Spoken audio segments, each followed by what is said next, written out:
Guys, welcome back to our channel. ఈరోజు మనం design analysis and ఆల్గరిథంలో యూనిట్ 2 నేర్చుకుందాము. యూనిట్ 2 వచ్చేటప్పటికి part 8 disjoint sets, disjoint set operation, union and find algorithms. Part B వచ్చేటప్పటికి backtracking, general method, applications, N queen problems, sum of subsets problems, graph colouring. Coming to the first topic, disjoint set. First, what is the meaning of set? Set అంటే well defined collection of objects. ఏవైనా well defined collection, కొన్ని items అన్నిటిని కలిపితే దాన్ని మనం set అనుకుంటాం. Disjoint set definition: it is a kind of data structure that contains the partition sets. ఒక మొత్తం సెట్కి మళ్ళీ దాన్ని మనం పార్టీషన్ చేస్తే ఈ రెండు సెట్స్ ఉంటాయి కదా, దాన్ని మనం డిస్జాయింట్ సెట్ అని అంటాం. వీటికి ఆపరేషన్స్ వచ్చేటప్పటికి it performs a two major operations: disjoint union, disjoint find. Disjoint union definition: it is defined as combination of both the sets can be represented by using a tree. Tree ni use cheskoni union, disjoint union ni manam represent chestam. Tree is nothing but ila untundi, tree structure, hierarchy form lo. Let us see the example. S1 is having some weighted numbers, S2 having some weighted numbers 5, 4, 7, 9, 10, 12, 14. ఇప్పుడు S1 union S2, union is nothing but you, combine చేసి రాయాలి మనము. S1 union S2 means we need to combine all the numbers. First 4, 5, 7, 9, 10, 12, 14 combine చేసి S1 union S2గా represent చేస్తాం. దీన్ని మనం ట్రీగా ఎట్లా represent చేయాలి అంటే S1 నెంబర్స్ S2 నెంబర్స్ వేస్తాం. దీంట్లో ఫస్ట్ ఉన్న నెంబర్ ఏంటి, అది రూట్గా వేసుకోవాలి 5. మిగతా అన్నీ కూడా ఈ 5కి చిల్డ్రన్ నోట్స్ కింద వేసుకుంటాం. 4, 7, 9. నెక్స్ట్ S2లో first number 10 and 12 and 14 are the child node for 10. మళ్ళీ S1 యూనియన్ S2 ఎలా రిప్రజెంట్ చేస్తామంటే ఫస్ట్ S1ని రాసుకుంటాం, S1కి కంబైన్ చేసుకుంటూ S2 నెంబర్ని జాయిన్ చేస్తాము. ఇలా అయినా రాసుకోవచ్చు, లేకపోతే ఫస్ట్ S2 రాసుకొని తర్వాత S1ని దీనికి కంబైన్ చేసుకొని కూడా రాసుకోవచ్చు. ఇది disjoint union. Now coming to the disjoint find, it is defined as searching element in a given set. వాళ్ళు ఏదైనా ఒక ఎలిమెంట్ నెంబర్ ఇచ్చి వాళ్ళు ఇచ్చిన సెట్లో ఫైండ్ చేయమని చెప్తారు, దాన్నే డిస్జాయింట్ సెట్ అంటారు. Let us see example. S1 is having numbers, S2 find 15. They are asking to find us the number 15. Here you can see 5 is present in a S1 set. Element 5 is present in S1. Find 10. 10 is in S2 set. That's it. This is the disjoint set. Next, representation of a set. మనం సెట్ని 2 టైప్స్గా represent చేయొచ్చు, data, అరే. First, it is applicable for disjoint union. It is defined into a two types. What are those? Data representation, array representation. What do you mean by data representation? Consider the sets, then represent into a tree diagram, then finally map those sets to their corresponding pointers. See here, S1, S2, S3. ఇలా 3 elements ఇచ్చారు. First నెంబర్ని మనం route element అనుకుంటాం, మిగతా అన్నీ కూడా వాటి child. So pointer sets, దీన్ని మొత్తం నేను S1గా ఇండికేట్ చేస్తున్నా, దీన్ని S2, దీన్ని S3గా ఇండికేట్ చేస్తున్నాం. దీన్నే మనం ఇలా S1, S2, S3గా రిప్రజెంట్ చేసి దాన్ని పాయింటర్ సెట్స్గా రిప్రజెంట్ చేస్తే దాన్ని డేటా రిప్రజెంటేషన్ అంటాము. అరే representation: it represent the set in అరే manner, then map the root node as -1. Consider the remaining elements of their root nodes. For example, S1, S2, S3 3 elements ఇచ్చారు. వీటిలో మనం root node ఏదైతే ఉంటుందో దాన్ని మాత్రం రూట్ నోడ్ని -1 అని పెట్టుకుంటాం. మిగతా చైల్డ్ నోడ్స్ ఉంటాయి చూడండి, ఈ రూట్ నోడ్ని -1 అనుకుంటాం. మిగతా 4, 7, 9 వీటన్నిటి ఎలిమెంట్స్ యొక్క హెడ్ ఏముంటుందో అదే నెంబర్ మనకు వస్తుంది. మనం టేబుల్ ఫామ్ చూస్తే you can get the clear idea. 5, 10, 2 these are the root notes. సో వీటిని మనము -1గా పెట్టుకుంటాము. మిగతా ఇవన్నీ కూడా child notes. Element, array representation. Elements ఏమేమి ఉన్నాయి ఇక్కడ మనం చూడండి. ఫస్ట్ 2, 3, 4, 5, 6, 7, 8 లేదు, 9, 10, 12, 14 ఇవన్నీ లైన్గా వేసుకున్నాం.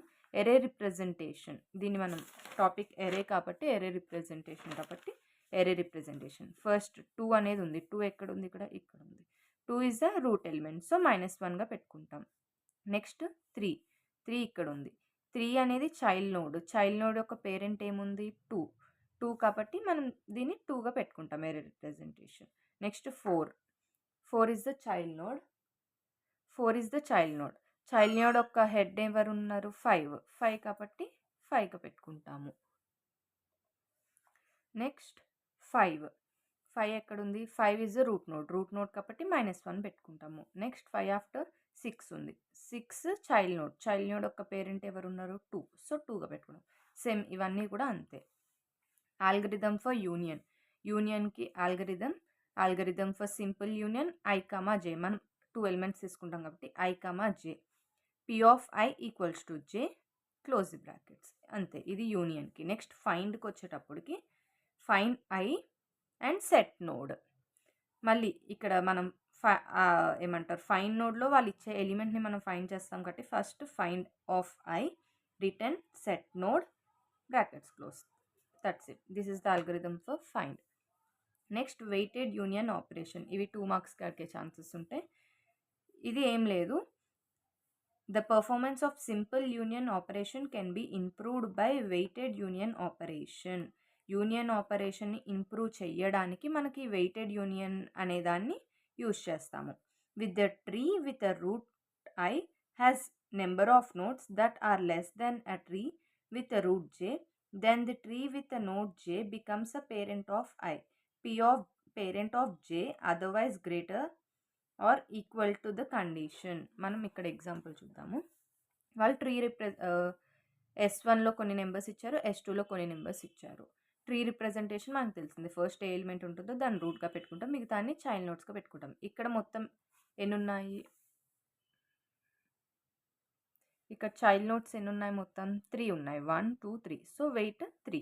నెక్స్ట్ దానికి 1 is the parent node, next 2 are the child notes. ఇక్కడ చైల్డ్ నోట్స్ ఎన్ని ఉన్నాయి? 2. So weight 2. ఈ రెండిట్లో వెయిటెడ్ యూనియన్ ఆపరేషన్. ఇవి యూనియన్కి ఎట్లా రాసుకుంటాం? దీనికి ఫస్ట్ S1కి కంబైన్ చేసుకుంటూ S2ని రాసుకుంటాము. ఈ రెండిట్లో ఫస్ట్ ఏది వెయిట్ దేనికి ఎక్కువ ఉంది? ఫస్ట్ S1కి ఉంది కాబట్టి ఫస్ట్ S1 రాసుకొని S1కి S2ని యాడ్ చేసుకుంటాం. ఫర్ ఎగ్జాంపుల్ S2 కనుక పెద్దగా ఉన్నట్టయితే S2కి మనం S1 అనేది యాడ్ చేసుకుంటాము. నెక్స్ట్ ఇది అనదర్ ఎగ్జాంపుల్. ఇక్కడ చూడండి, వెయిట్ S2 హైయెస్ట్ ఉంది కాబట్టి మనం S2కే S1 అనేది అటాచ్ చేసి రాస్తాం. దీన్ని మనం వెయిటెడ్ యూనియన్ ఆపరేషన్ అంటాము. Next collapsed find. ఇది 2 మార్క్స్కి అడిగే ఛాన్స్ ఉంటుంది. కొలాప్స్డ్ ఫైండ్ అంటే for a given tree we need to consider the find operation. After that we need to traversal the tree until it reaches the root node. వాళ్ళు ఇలా example ఇచ్చి collapsing find 6కి address కనుక్కోమంటారు. ఏం లేదు, last నుంచి route నోడ్కి కనుక్కునే పాత్నే మనం collapsed find అంటాము. ఇప్పుడు 6 to 1 ఏ పాత్గా వెళ్ళొచ్చు? 6 to 5, 5 to 3, 3 to 1 అంతే. ఇదొక పాత్. ఒకవేళ 4కి ఫైండ్ చేయమన్నారు అనుకో, లాస్ట్ నోట్స్ ఇవే కదా, 6, 4, 2. నెక్స్ట్ 4కి ఏంటిది? 4, 2, 3, 3, 2, 1 పాత్. ఇలా path last node to root నోడ్కి పాత్ కనుక్కోవడమే కొలాప్స్డ్ ఫైండ్.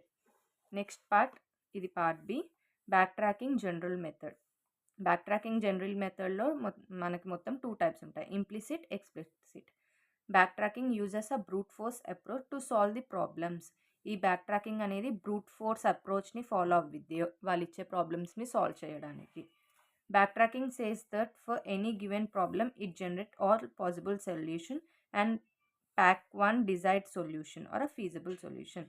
ఈ బ్యాక్ ట్రాకింగ్ ఏం చేస్తుంది అంటే వాళ్ళు ఇచ్చిన ప్రాబ్లంలో ఎన్ని వేస్ ఆఫ్ సొల్యూషన్స్ ఉంటే అన్ని సొల్యూషన్స్ ఫైండ్ చేసి వాటిలో ఏదైతే పాసిబుల్ కరెక్ట్ సొల్యూషన్ ఉంటుందో దాన్ని తీసుకుంటుంది. ఇట్ ఫాలోస్ ఆ conditions for a given problem. Constraints are 2 types.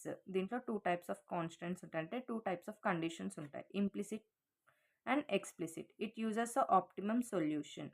Optimum indicates అంటే ఇది ఆప్టిమమ్ సొల్యూషన్ని యూజ్ చేసుకుంటుంది. Optimum solution is nothing but minimum అయినా మ్యాక్సిమమ్ అయినా సొల్యూషన్స్ ఉంటాయి. బౌండింగ్ ఫంక్షన్ని ఫాలో అవుతుంది. డెప్త్ ఫస్ట్ సర్చ్ని యూజ్ చేసుకొని స్టేట్ స్పేస్ ట్రీని ఫాలో అవుతాం. స్టేట్ స్పేస్ ట్రీ అంటే వాళ్ళు ఇచ్చే కండిషన్స్కి మనం ఇలా ట్రీగా రాస్తాం, దాన్ని స్టేట్ స్పేస్ ట్రీ అంటాము. Let us see the example. Here you can see B1, B2, G1 6 ways రావాలి అంట. వాళ్ళు ఇచ్చిన కండిషన్ ఏంటి అంటే girl should not be in the middle position. Girl అనేది బాయ్ బాయ్ గర్ల్ ఇలా అయినా ఉండాలి. B1 B2 B2 B1 G ఇలా అయినా ఉండాలి. అంతేకాని గర్ల్ అనేవాళ్ళు మిడిల్లో ఉండకూడదు. అట్లా 6 పాసిబుల్ కండిషన్స్ని మనం ఫైండ్ చేయమని చెప్తున్నారు. 6 వేస్గా ఉంటాయి. ఫస్ట్ 6 వేస్ కనుక్కొని తర్వాత దాంట్లో నుంచి గర్ల్ మిడిల్లో ఉండేది అది ఎలిమినేట్ చేయాలి. ఫస్ట్ ఇక్కడ చూడండి B1 B1 B2 B2 G1 G2 next B2 G1 B1 వచ్చింది కదా. Next G1 B2 B2 completed. Next వచ్చేది B2 after B1 G1 next G1 B1 next B1 B2 G1 after G2 B1 ఇట్లా 6 possible conditions మనం రాసుకున్నాము. ఇప్పుడు మనం state space tree వేద్దాము. First ఉండేదాన్ని మనం లైవ్ నోడ్ అనుకుంటాము. వాళ్ళు ఇచ్చింది లైవ్ నోడ్లో B1 B2 next G1 B1 వచ్చేసింది కదా. నెక్స్ట్ రావాల్సింది ఏంటి B2 next B1 B2 next B3 రావాలి. ఇక్కడ B1 B2 అయిపోయింది. నెక్స్ట్ రావాల్సింది ఏంటి G1 B1 B2 నెక్స్ట్ రావాల్సింది ఏంటి B1 B2 ఇక్కడ G1 వచ్చింది కదా. నెక్స్ట్ ఇక్కడ B2 రావాలి. ఇక్కడ B2 అయింది. నెక్స్ట్ రావాల్సింది ఏంటి G1 B1 నెక్స్ట్ G1 వచ్చింది, రావాల్సింది B1 B2 next B2 G1 next రావాల్సింది ఏంటి B2 సేమ్ ఇలానే B2 B1 ఇంకా రావాల్సింది ఏంటి G1 G1 B1 B2 రాలేదు B2 next G1 B2 B1 రాలేదు B1 ఇలా అన్ని పాసిబుల్ కండిషన్స్ వేసుకోవాలి. వాళ్ళు మనకు కండిషన్ ఏమి ఇచ్చారు girl should not be in the middle position. Girl ఎక్కడ మిడిల్లో ఉందో అది ఎలిమినేట్ చేయండి. ఇక్కడ చూడండి ఇది G1 అంటే గర్ల్ మిడిల్లో ఉంది, సో ఇది పాసిబుల్ అవ్వదు. ఇక్కడ కూడా గర్ల్ మిడిల్లో ఉంది, పాసిబుల్ అవ్వదు. ఇక్కడ బాయ్ బాయ్ బాయ్ ఇవన్నీ పాసిబుల్ అవుతాయి. ఇది ఓకే ఓకే ఓకే ఇవన్నీ బాయ్స్ మిడిల్లో ఉన్నారు, ఇది బాయ్ మిడిల్లో ఉన్నారు, బాయ్ మిడిల్లో ఉన్నారు, బాయ్ బాయ్ ఇవన్నీ పాసిబుల్ కండిషన్స్. గర్ల్ మిడిల్లో ఉన్నవి నాట్ పాసిబుల్. అంతే. దీన్నే మనము బ్యాక్ ట్రాకింగ్ జనరల్ మెథడ్స్ అంటాము. Terminology used in backtracking state space tree అంటే all the parts from a root node to other node define the state space tree of a given condition. First వాళ్ళు ఇచ్చిన ఒక దాని నుంచి అన్ని possible conditions ఎన్ని conditions ఉంటాయో అన్ని కండిషన్స్ని డిఫైన్ చేసేదాన్ని స్టేట్ స్పేస్ ట్రీ అంటాము. Next problem state. Each node in a state tree is called as a problem state. ప్రతి ప్రాబ్లంలో ఇదొక స్టేట్ ఇదొక స్టేట్ ఇదొక స్టేట్ ఇట్లా ప్రతి దాన్ని డిఫైన్ చేసే స్టేట్ని మనం ప్రాబ్లమ్ స్టేట్ అంటాం. Live node is nothing but starting నోడ్ని మనం లైవ్ నోడ్ అంటాము. Success node. A node which gives a desired solution for a problem is known as a success node. అంటే ఇప్పుడు ఇక్కడ కండిషన్ ఏమన్నారు girl should not be in the middle position. Middle position లేకుండా ఉండే condition ఉంది చూడండి. ఇప్పుడు ఇక్కడ B1 B2 G1 అంటే ఇక్కడ మిడిల్లో గర్ల్ లేదు, so it is called a success node. ఇక్కడ కూడా ఇది సక్సెస్ నోడ్. ఈ గర్ల్ మిడిల్లో ఉన్నది ఫెయిల్యూర్ నోడ్. నెక్స్ట్ ఈజ్ ఈ node. The live node which follows a success node is known as అ ఈ నోడ్. ఇక్కడ లైవ్ నోడ్ ఉంది కదా, ఈ లైవ్ నోడ్ సక్సెస్ నోడ్ని ఫాలో అయితే దాన్ని మనము ఈ నోడ్ అనేసి అంటాము. Dead node. It is defined node it is generated node which is not able to expanded further is known as a dead node. ఎక్కడైతే మనం ఇంకా దీన్ని ఎక్స్టెండ్ చేయలేమో దాన్నే మనము డెడ్ నోడ్ అంటాము. Bounding function. The process of killing a node based upon the given condition is known as a bounding function. Killing a నోడ్ని వాళ్ళు ఇచ్చిన కండిషన్ ద్వారా కిల్ చేస్తే దాన్ని మనం బౌండింగ్ ఫంక్షన్ అంటాము. Implicit. They are the rules which determine the tuples in a solution. Tuples అనేవి ఉంటాయి దీనికి. Next explicit constant. They are the rules which restrict each vector element to be chosen from the given set. Restricted vectors అనేవి వాళ్ళు ఇచ్చిన సెట్లో నుంచి మనం చూస్ చేసుకుంటాం కదా, దాన్ని మనము ఎక్స్ప్లిసిట్ అంటాము. Applications of a backtracking. దీంట్లో మనకు మొత్తం 5 అప్లికేషన్స్ ఉన్నాయి. N queen problem, sum of the subset, graph colouring, Hamilton cycle, knapsack problem. వీటిని మనం ఫర్దర్గా తెలుసుకుంటాము వచ్చే చాప్టర్స్లో. First N queen problem. Consider the n into n chessboard on which we have to place n queens such that no queen should be attacked each other. Attack indicates no queen should be in the same row, same column or the diagonally. అంటే మనం ఇప్పుడు ఇక్కడ example చూద్దాము. Like a chess board, number of columns, number of rose అనేవి ఈక్వల్గా ఉండాలి. వీటిలో మనం ఇప్పుడు ఏదైనా ఒక క్వీన్ని పెట్టాము అంటే, ఇప్పుడు ఇక్కడ క్వీన్ ఉంది అంటే మళ్ళీ నెక్స్ట్ వచ్చే క్వీన్ని సేమ్ రోలో కానీ, సేమ్ కాలంలో కానీ, సేమ్ డయాగ్నల్గా కానీ పెట్టకూడదు. దీన్నే మనం ఎన్ క్వీన్స్ ప్రాబ్లం అంటాం. Here you can see four queens ఇచ్చారు. వాటిని మనము ఇట్లా మ్యాట్రిక్స్లో ప్లేస్ చేయమని చెప్తున్నారు. Such that no queen should be attack to each other. ఇప్పుడు మనం Q1ని ఫస్ట్ దాంట్లో పెడుతున్నాం. ఇప్పుడు Q1ని మనం ఫస్ట్ రోలో పెడుతున్నాం, ఫస్ట్ ప్లేస్లో. Placing Q1 in first row, first పొజిషన్లో పెడతాం. నెక్స్ట్ వచ్చేది Q1, Q2, Q3, Q4. Q1ని నేను ఫస్ట్ రో, ఫస్ట్ పొజిషన్లో పెట్టాను. నెక్స్ట్ Q2ని పెట్టాలి. ఇక్కడ పెడితే దీనికి సేమ్ కాలంలోకి వెళ్తుంది, ఇక్కడ పెడితే డయాగ్నల్ అవుతుంది. సో నెక్స్ట్ దానికి పెడుతున్నాం. నెక్స్ట్ Q3ని మనం ఇక్కడ పెడితే దీనికి అవుతుంది, ఇక్కడ పెడితే దీని డయాగ్నల్ అవుతుంది, దీనికి పెడితే దీని సేమ్ కాలం అవుతుంది, ఇక్కడ పెడితే కాలం అవుతుంది. సో ఈ Q3ని ఇక్కడ పెట్టే అసలు ఇక్కడ ఏ క్వీన్ పెట్టే ఛాన్స్ లేదు. సో మనము బ్యాక్ ట్రాకింగ్ చేయాలి. ఎలా అంటే Q1ని ఈ థర్డ్ పొజిషన్లో పెట్టాలి, Q2ని ఫస్ట్ పొజిషన్లోకి బ్యాక్ ట్రాకింగ్ చేయాలి. హియర్ యూ కెన్ సీ Q1ని ఇక్కడ పెట్టాం, Q2ని ఇక్కడ పెట్టాం, అంటే backtrack to Q1. Next Q2ని కూడా ఫస్ట్ పొజిషన్ తెచ్చుకుంటాం. ఇప్పుడు మనం Q3ని ప్లేస్ చేయాలి. Q3ని థర్డ్ లైన్లో ఇక్కడ పెడుతున్నాం, సచ్ దట్ అది డయాగ్నల్గా కానీ, రోగా కానీ, కాలంలో కానీ ప్రీవియస్ క్వీన్స్ని ఎక్కడ అటాక్ చేయడానికి ఉండదు. నెక్స్ట్ Q4 ప్లేస్ చేయాలి.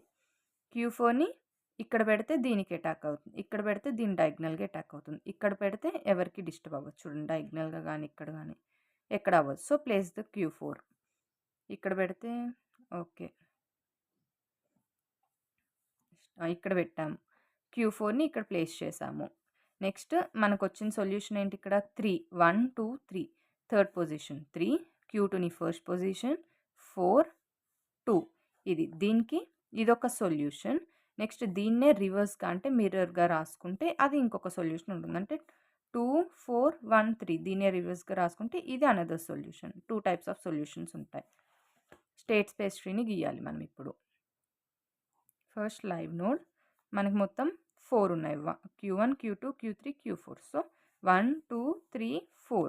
1 అయిపోయింది కదా, నెక్స్ట్ రావాల్సింది ఏంటి? 2, 3, 4.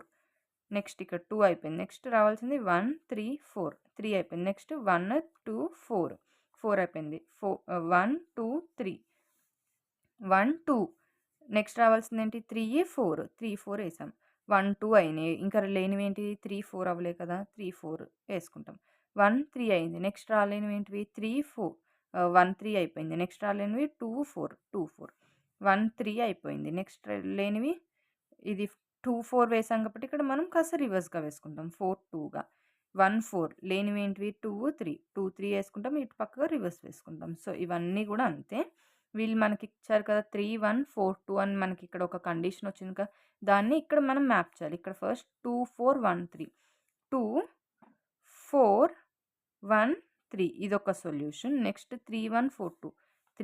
3 నోడ్లో 4, 1 ఫస్ట్ పొజిషన్, నెక్స్ట్ 4, 1 ఇదొక సొల్యూషన్. ఈ రెండు సక్సెస్ నోట్స్, మిగతా అన్నీ కూడా డెడ్ నోట్స్. ఇది state space tree of N queens problem 4x4 మ్యాట్రిక్స్కి. వాళ్ళు 4x4 అయినా అడగచ్చు, 5x4, 5x5 అయినా అడగచ్చు, ఎన్ని క్వీన్స్ అయినా ఇవ్వచ్చు. Next topic is a sum of subsets. We are given n distinct positive numbers usually called as weights, and we are desired to find all the combinations of these numbers whose sum is equal to m. This is called as sum of subsets. అంటే వాళ్ళు మనకు n = 4 1 2 3 4 ఇస్తారు. Next m వాల్యూని కూడా వాళ్ళు మనకి ఇచ్చేస్తారు 17 అనేసి. వెయిట్స్ అనేసి కొన్ని నెంబర్స్‌ని మనకి ఇస్తారు. మనం ఏం చేయాలి అంటే ఇప్పుడు ఇక్కడ ఉన్న నెంబర్స్ అన్నీ ఉన్నాయి కదా! వీటన్నిటిని యాడ్ చేస్తే మనకు 32 అనేది వస్తుంది. ఇది కీప్ ఎ సైడ్.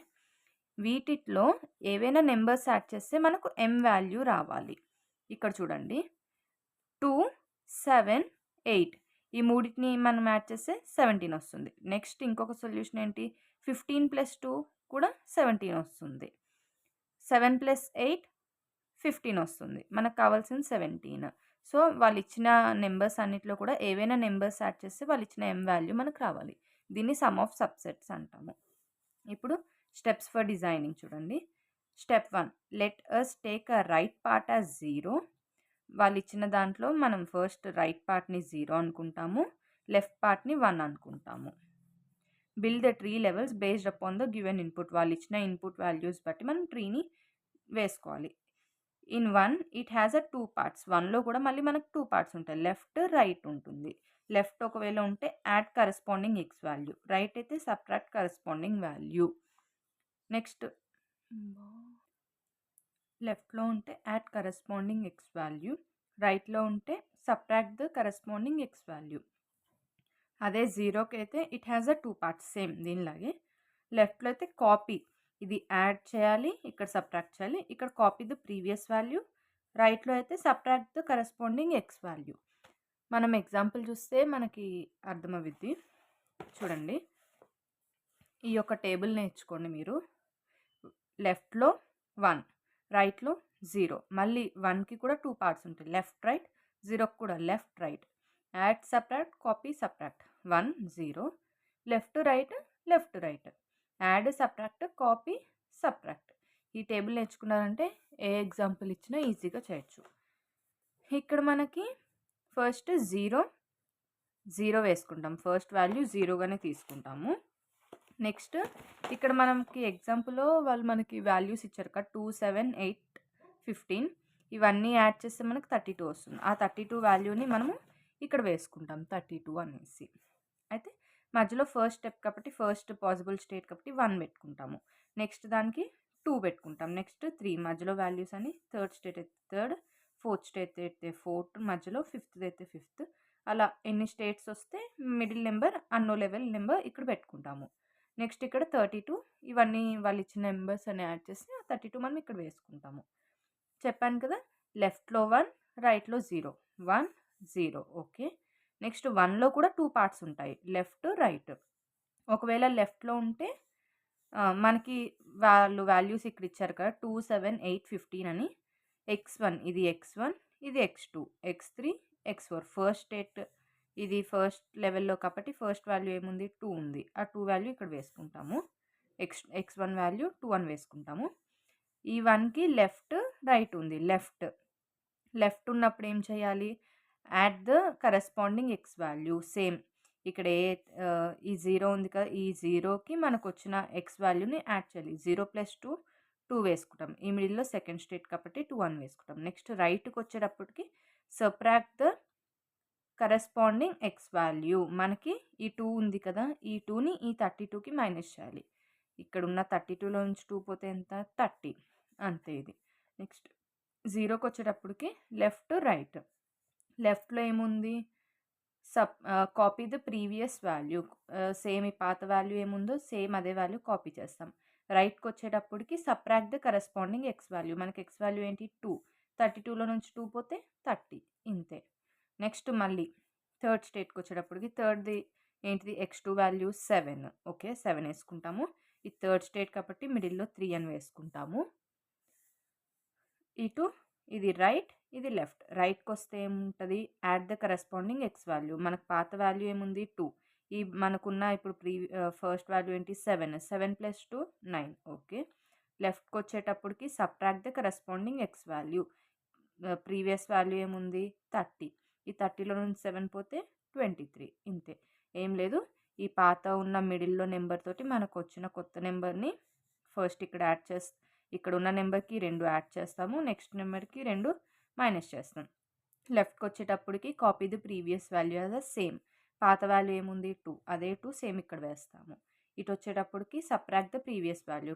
30లో నుంచి మనకున్న 7 x2 వాల్యూ ఎంత 7, 30 - 7 23. సేమ్ ఇది అంతే. ఇటు మళ్ళీ రైట్ లెఫ్ట్ 1 0, 1కి కూడా రైట్ లెఫ్ట్. రైట్కి ఏంటి add the corresponding X value. X value ఎంత మనకి 7, 0 + 7 7, సేమ్ 7 గానే వేస్తాం. లెఫ్ట్కి వచ్చేటప్పటికి subtract the corresponding X value. 30 30 - 7 23. 0కి వచ్చేటప్పటికి కాపీ ద ప్రీవియస్ వాల్యూ. 0ని 0 గానే వేస్తాం. రైట్కి వచ్చేటప్పటికి subtract the value. x2 value ఎంత 7, సారీ 2 7 కాబట్టి 30 - 7 23. సేమ్ ఇది కూడా అంతే. ఈ లెవెల్ అంతా. నెక్స్ట్ లెవెల్ కూడా సేమ్. మళ్ళీ 1 0 1, 1కి రైట్ లెఫ్ట్. రైట్ ఏముంది add the corresponding X value. 8 + 9 ఈ రెండు యాడ్ చేయాలి, బయట వాల్యూతో కాదు. మనకి ఇప్పుడు కొత్తగా తీసుకున్న 8 ఎక్కడి నుంచి వచ్చిందంటే నెక్స్ట్ దాంట్లో 8 కదా, 8 ఈ ఇప్పుడు వచ్చిన వాల్యూని ఈ బాక్స్లో ఉన్న వాల్యూతో యాడ్ చేస్తాము. నెక్స్ట్ ఈ ఉన్న వాల్యూ ఇది మైనస్ చేస్తాం. ఫస్ట్ ఈ రెండు యాడ్ చేస్తాం, అది ఇది. ఈ రెండు మైనస్ చేస్తాం, ఇక్కడ వాల్యూ. ఇక్కడికి వచ్చేటప్పటికి సేమ్ ఇక్కడ ఏ వాల్యూ ఉందో ప్రీవియస్ వాల్యూ కాపీ చేస్తాము. ఇక్కడ సేమ్ 23లో నుంచి 8 పోతే ఎంత 15, అది సేమ్. ఇది యాడ్ ఇటు ఈ రెండు ఏమంటారు x3 వాల్యూ 8 కాబట్టి ఈ రెండు యాడ్ చేస్తాము. నెక్స్ట్ ఈ రెండు మైనస్ చేస్తాం. ఇది పాత వాల్యూ కాపీ చేస్తాం. 23 నుంచి మళ్ళీ 8 తీస్తాం. ఈ స్టెప్స్ అంతా ఇంతే, ఎండింగ్ వరకు అంతే చేయాలి. That's it. ఇది sum of the subsets topic. Next topic is the graph coloring. Graph coloring is a problem of coloring each vertex in a graph such way that no adjacent vertex have the same color. అంటే ఇదేం లేదు, graph colouring అంటే ఇప్పుడు మనకి ఇలా vertex ఇచ్చారు. ఈ వర్టెక్స్లో పక్కన పక్కన సేమ్ కలర్స్ అనేవి ఉండద్దు అంతే. ఫర్ ఎగ్జాంపుల్ ఇప్పుడు బ్లూ ఉందనుకో, ఇక్కడ డిఫరెంట్ కలర్ తీసుకోవాలి, ఎల్లో అట్లా తీసుకోవాలి. అంతకని ఇక్కడ బ్లూ ఉంటే ఇక్కడ బ్లూ అట్లా తీసుకోవద్దు. సొల్యూషన్ చూడండి. ఇప్పుడు ఇక్కడ ఏ వాల్యూకి నేను రెడ్ తీసుకున్నా, ఇక్కడ డిఫరెంట్ గ్రీన్ కలర్ తీసుకున్నా. ఇక్కడ గ్రీన్ ఉంది, మళ్ళీ ఇక్కడ గ్రీన్ తీసుకోకూడదు, రెడ్. ఇట్లా డయాగ్నల్గా అయినా ఏం కాదు, కానీ పక్క పక్కన మాత్రం సేమ్ కలర్స్ ఉండొద్దు. ఇక్కడ రెడ్ ఉంది, నెక్స్ట్ మనం తీసుకోవాల్సింది ఇక్కడ బ్లూ తీసుకున్నాం. అట్లా డిఫరెంట్ కలర్స్ యూజ్ చేయాలి, పక్కన దాంతో మ్యాచ్ అవ్వకుండా చేయాలి. దీన్ని మనం గ్రాఫ్ కలరింగ్ అంటాం. క్రోమాటిక్ నెంబర్ అంటే సేమ్ గ్రాఫ్ కలరింగే, బట్ ఎన్ని కలర్స్ మనం యూజ్ చేసాము దాన్ని మనం క్రోమాటిక్ నెంబర్ అంటాం. The least number of colours needed to colour a graph is called a chromatic number. ఎంత తక్కువ నెంబర్స్ మనం తీసుకుంటాం, నెంబర్ ఆఫ్ కలర్స్ మనం యూజ్ చేస్తాం, దాన్ని క్రోమాటిక్ నెంబర్ అంటాం. చూడండి, వైట్ రెడ్, రెడ్ వైట్ అంటే దీంట్లో 2 కలర్స్ యూజ్ చేసాం. ఇక్కడ red white, white red blue, ఇక్కడ 3 యూజ్ చేసాం అంతే. దీన్ని మనం క్రోమాటిక్ నెంబర్ అంటాము. Steps for designing a graph colouring. Choose any colour, ఏదైనా కలర్ తీసుకోండి, అది వర్టెక్స్కి అప్లై చేయండి. నెక్స్ట్ డిఫరెంట్ కలర్స్ యూజ్ చేసుకోవాలి. Next apply the colour to each successive vertex. పక్కన వర్టెక్స్ అన్నిటికీ అప్లై చేసుకుంటూ వెళ్ళండి. అప్లై చేసినప్పుడు కూడా సేమ్ ఉండకుండా చూసుకోవాలి. If the choosing colour is not the same to the adjacent vertex, then ఒకవేళ పక్కన రెండు కూడాను సేమ్ కలర్స్ లేకపోతే ఓకే, నెక్స్ట్ స్టెప్కి వెళ్ళండి. ఒకవేళ సేమ్ ఉంటే కలర్ మార్చండి అంతే. ఇది ఎగ్జాంపుల్. State space ABCD. ఇప్పుడు వీటికి కలర్ వేద్దాం. Red blue green blue. ఇక్కడ ఏవి కూడా పక్కన మ్యాచ్ అయ్యే కలర్స్ లేవు. ఇక్కడ చూడండి, red blue green next blue. ఇది మనకి కలర్ ఫామ్ చూడండి. ఇప్పుడు మనం ఇక్కడ మొత్తం 3 కలర్స్ యూజ్ చేస్తాం. సో ఫస్ట్ ఇది live node. State space tree ఎలా గీయాలంటే first live node 3 colours use చేస్తాం. ఏంటి red blue green. Okay, red blue green. Next red blue green అయిపోయింది. Okay, red blue green. Red అయిపోయింది, ఇంకా రావాల్సింది ఏంటి బ్లూ గ్రీన్. నెక్స్ట్ రెడ్ అయిపోయింది, red blue green. Next red blue అయింది, ఇంకా రావాల్సింది గ్రీన్. రైట్ సెకండ్, ఇక్కడ చూపిస్తాను. Red live node red blue green. Okay, red అయిపోయింది, రావాల్సింది ఏంటి బ్లూ గ్రీన్. బ్లూ అయిపోయింది, రావాల్సింది ఏంటి రెడ్ గ్రీన్. గ్రీన్ అయిపోయింది, రావాల్సింది red blue. Okay, red blue ఉంది, లేనిది ఏంటి గ్రీన్. రెడ్ బ్లూ లేనిది ఏంటి రెడ్. గ్రీన్ లేనిది blue. Red blue red. Green లేదు, red green red blue. Green, blue, red, ఇంతే స్టేట్ స్పేస్ ట్రీ. ఇప్పుడు మనము 1 సెకండ్. ఇప్పుడు మనము వచ్చిన కలర్ రూట్ నోడ్తో మ్యాచ్ అవ్వకూడదు. ఒకవేళ మ్యాచ్ అయ్యింది అంటే అది రాంగ్. ఇక్కడ చూడండి, రూట్ నోడ్ ఏముంది, ఇక్కడ రెడ్ ఉంది. చైల్డ్ నోడ్ రెడ్ ఉంది. ఇక్కడ రూట్ నోడ్ రెడ్ ఉంది. రెడ్ మ్యాచ్ అయిపోతున్నాయి కాబట్టి రాంగ్. నెక్స్ట్ ఇక్కడ గ్రీన్ ఉంది, రూట్ నోడ్తో మ్యాచ్ అవ్వట్లేదు కాబట్టి ఓకే, ఇది సక్సెస్ నోడ్. ఇది రెడ్, రూట్ నోడ్తో మ్యాచ్ అవుతుంది కాబట్టి రాంగ్. ఇట్లా ఈ మనకి లాస్ట్లో మిగిలినవి వాటి రూట్ నోట్స్తో కంపేర్ చేసుకోవాలి. దీంతో ఈ చైల్డ్వి దీంతో, ఈ చైల్డ్వి ఈ రూట్ నోట్తో మ్యాచ్ చేసుకొని మ్యాచ్ అవ్వనివే సక్సెస్ నోట్స్, మ్యాచ్ అయితే అవి ఫెయిల్యూర్ నోట్స్.